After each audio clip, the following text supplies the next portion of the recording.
Hello, my name is David, and I am going to show you how to make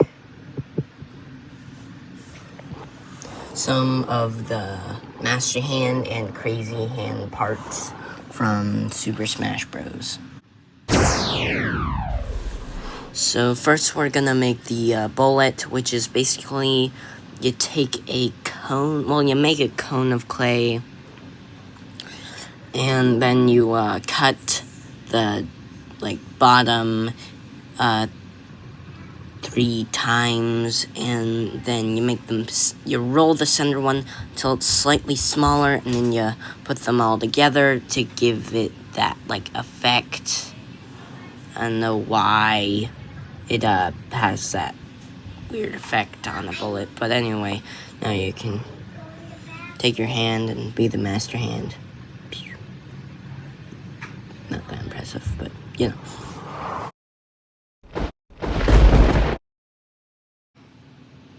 Next, we're gonna make the Crazy Hand tiny bombs.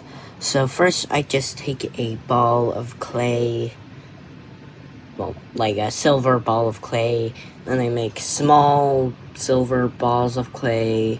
You will need about 4 balls of clay to do this. I think, let me see, 1, 2, 3, actually 3.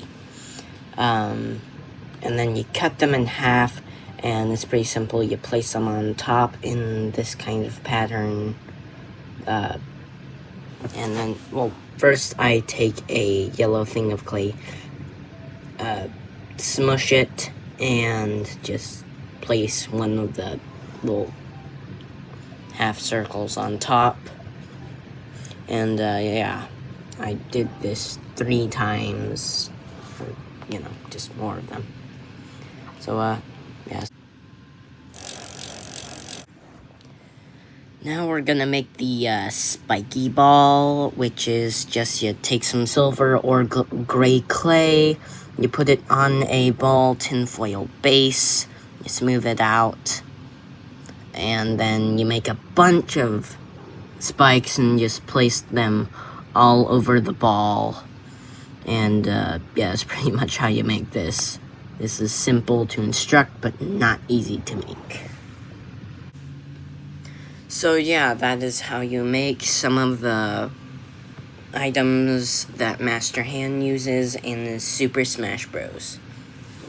David out.